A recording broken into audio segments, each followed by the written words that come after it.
You're watching Sun TV, broadcasting to the world from studios in Providenciales in the beautiful by nature Turks and Caicos Islands. Sun TV, your source for real news as it happens.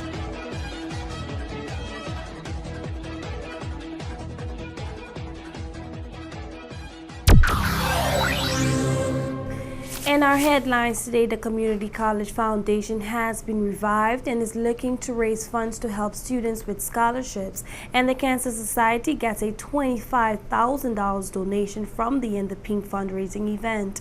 I'm Toddleen Dafflin, and thanks for watching.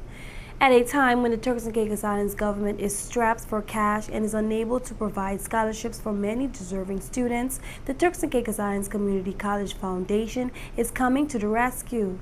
The foundation was formed 10 years ago and has been dormant, but it has been revived with a group of powerful and influential individuals who are on a mission to help the college raise much needed funds. The members of the committee are former principal Ms. Claudette Clare, the chairperson hotelier Karen With, the secretary of foundation Professor Lee Ingham, president of the college Ms. Lillian Boyce, former deputy premier and minister of education, Mr. Cecil Arnold, CEO of Scotiabank Turks and Caicos Islands, who is the treasurer, and Samuel Forbes, the vice president of the college. They were introduced to the media during a press conference at Provo campus of the community college in downtown Providenciales on Wednesday, October 23rd. Professor Ingham said that the foundation will play a leading role in the fundraising efforts of the college. We hear more in this clip. Everybody knows that right now the TCI government is in a state of austerity, and so we have to do some things if we want to expand the offerings of the colleges, of the campuses. We have to do some things if we want to expand the offerings of the college. We have to do some things if we want to attract more students to come to the college. So we're going to need money for those things, and those monies are not readily available. And we are thinking that the foundation is going to help us significantly to raise money, as the chair says, to offer deserving students scholarships and to expand the programs that we have now and to improve upon some of the things that we need to do for the education of our students in the Turks and Caicos Islands. Specifically, we need computers. We need laboratories. We need sporting equipment. We need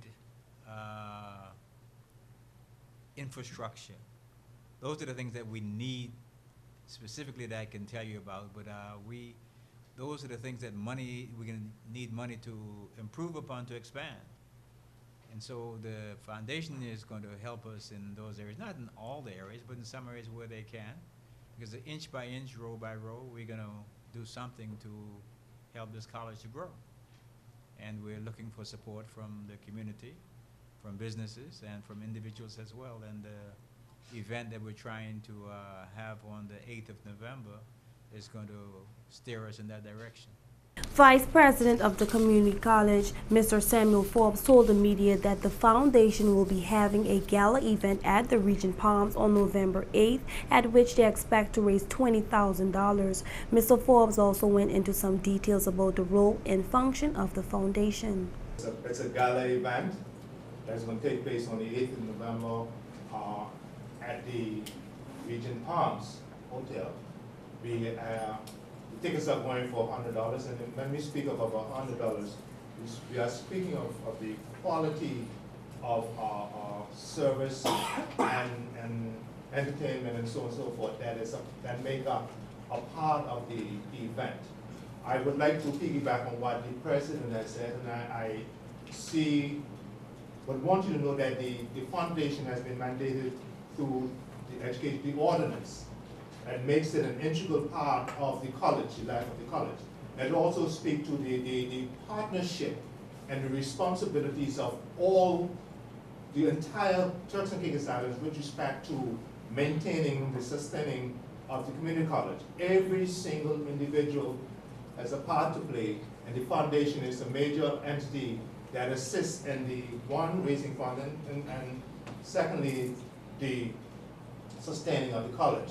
the bottom line is funds, so part of their major efforts will be that of raising funds.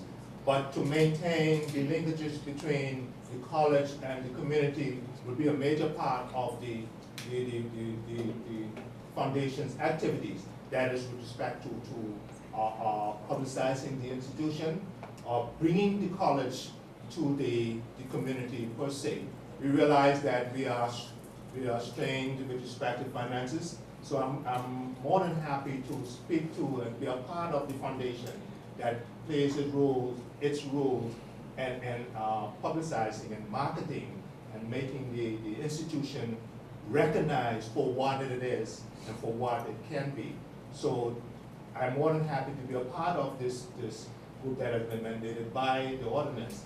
And we have persons, very important persons, if I use those terms, who have volunteered. The foundation is not a money-making entity for the individuals. So these are persons who have have agreed to volunteer their time and their efforts and their energies to assist us in, one, raising funds for the college, and two, doing the other things that are so very, very important as we seek to have our national institution recognized for what it is. Scotiabank manager Mr. Cecil Arnold said that if the foundation is able to raise $20,000, there is a foreigner who owns a home in the Turks and Caicos Islands who is willing to match with a donation of $20,000. He added that there are several vacation home owners who are also willing to help donate to the development of education. We hear the conversation regularly about the locals not being employed. This is the only institution of higher learning that is currently on the island, and it is our opinion that is not adequately utilized to be the vehicle for higher learning and employability. And so one of the foundation's effort is to try to get that focus via through the high schools and through the employers recognize that there is a vehicle here, that if we find the energy and the strategy to get it to work, it can work.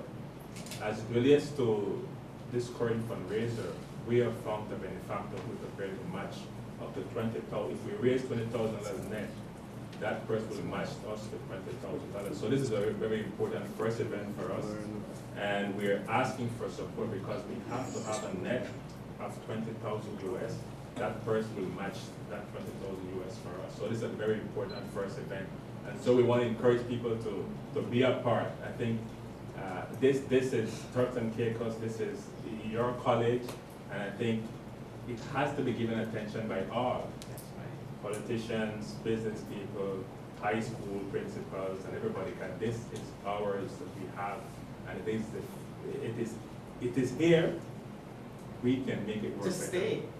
There are lots of wealthy vacation homeowners who live here, spend time here, who, if they're educated and the opportunities to improve education in this Caicos Island, and they recognize that the people who are in charge are responsible and that the funds will be accounted for, are prepared to donate. We just have to create an environment for them to feel comfortable. So I don't, like, my first approach would not be to go international, because we have those folks coming here every single year and just wanting to do something meaningful for the country. And I think this is one way we can make that happen. Meantime, Ms. Claire said that the college needs to offer more scholarships because there are several students who want to go to college, but they lack financial assistance. We need to give scholarships to deserving students. That is how we hope to attract even more, all right? Somebody else can deal with the attrition rates, but I do know that there are many students, all right? As an old principal, I do know of several students who would want to come to the community college, but they can only look at the doors and the windows, all right? And hence, one of our mandate is to ensure, and I can say it, I haven't said it to my colleagues before, but one of the things as chair that I would want to see is that a number of students are assisted in getting into this college based on the funds that we have. So these funds are going to be directed primarily, but not specifically, all right, to scholarships. Deputy President of the college, Mr. Forbes, said that helping students with the scholarship will help a lot of them from dropping out of college. Most of them leave, especially during the first semester, to find jobs. And their excuse is they need to have money to sustain themselves. One, probably to pay for their tuition and so on and so forth. So the monies, if they are provided with scholarship, there will be no need for them to go to work.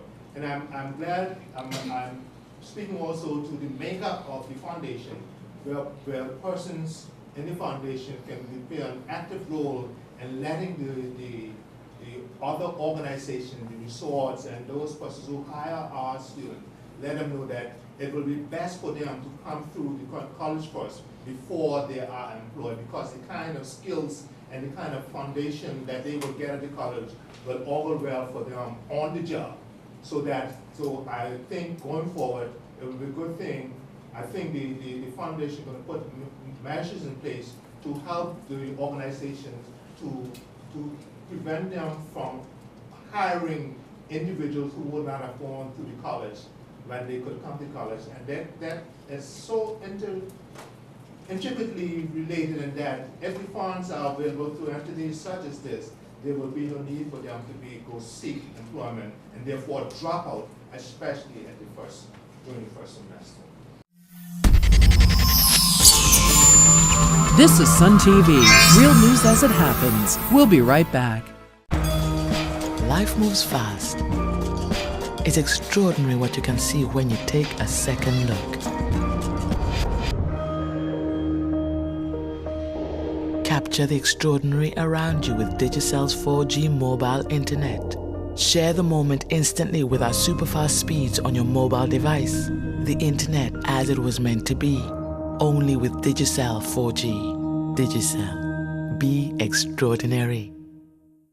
After a very successful In the Pink event at the Palms a few weeks ago, organizers of the event wanted no time in handing over a check for $25,000 to the Cancer Society. The handing over ceremony took place at the Palms on Wednesday, October 23rd. Rosemary Jolly of the Cancer Society was pleased with the donation, which was $5,000 more than what was raised last year. The National Cancer Society cannot thank you enough for what you have been doing over the years, and for this another huge success of the In the Pink held recently here at the Regent Palms. The National Cancer Society has been working with the In the Pink team for some time, and every year they have met their budget. In fact, this year they have exceeded their budget for their target. Sorry, their target. I'm thinking money. Their target for In the Pink, and so we're very, very grateful for this huge contribution to the Cancer Society. Karen Witt, the main organizer of the event, said that the In the Pink event was a labor of love, and she is very proud of the work that was done. This is our 5th annual In the Pink fundraiser, and as Rosemary said, we set a target of $25,000 this year to be raised and contributed to the National Cancer Society, and we're so excited that we met our goal. We just barely smashed it, but we did smash it, and we had a lot of fun in doing so. And you know, an event like this truly is a labor of love on so many persons' part. We have here with us today many of our committee members and room hostesses, as well as representatives from the National Cancer Society, and you know, we're very proud of the work that we do. We're joining in the fight against breast cancer, as well as trying to raise awareness, and these funds go to really families so much in need. You know, there's a lot of critical care and treatments that are necessary for persons that are afflicted with this awful disease, and so we're just so thrilled to be able to play a very small part in contributing, you know, towards their welfare. And again, we want to thank all of our sponsors and everybody who came to the event and helped us make this year we're calling it epic. We're sort of saying this was an epic In the Pink, because again, a shopping frenzy food, beverage, dancing, music, and it was an event for everyone. I mean, I'm just running into people all over the place saying, wow, that was such a fun party that you had, you know? So in some ways it was a nice celebration. We're celebrating life. And at the same time, we're just contributing to such a worthy cause. Feluso Letta Jobby, who is a member of the association, had some special words for the sponsors. This target here that we met definitely wouldn't have been possible without the community participation, individual donations, and also the donations from particularly Jays and Parrot Key, Amanyara, Plate of Tranquility, various sponsors, Gansevoort, Eden Boat Charters. We just would really like to thank all those people that really contributed to get this final figure, and we look forward to their continued participation next year. So thank you very much. Member of Parliament and Deputy Speaker of the House of Assembly Honorable Josephine Connelly, who also spoke at the event, noted that community participation was responsible for the success of the In the Pink event. I just would like to say that I am very happy to be a part of a team of women who were able to get together and raise so much money for the Cancer Society. You know, it says so much about when the community get together, we can all end up in the same direction. I would like to say that all of us here can't wait for next year, and we would like to invite all of you to come out because it's going to be bigger next year. Well, that's our Sun TV News Brief for today. Join us again tomorrow when we bring you real news as it happens directly to your computer, mobile device, or smartphone. If you know anyone traveling overseas who would like to keep up with what is happening in the TCI, get them to email us at sun@suntci.com so we can add them to our mailing list to get Sun TV News. Thanks for watching. I'm Toddleen Dafferlin.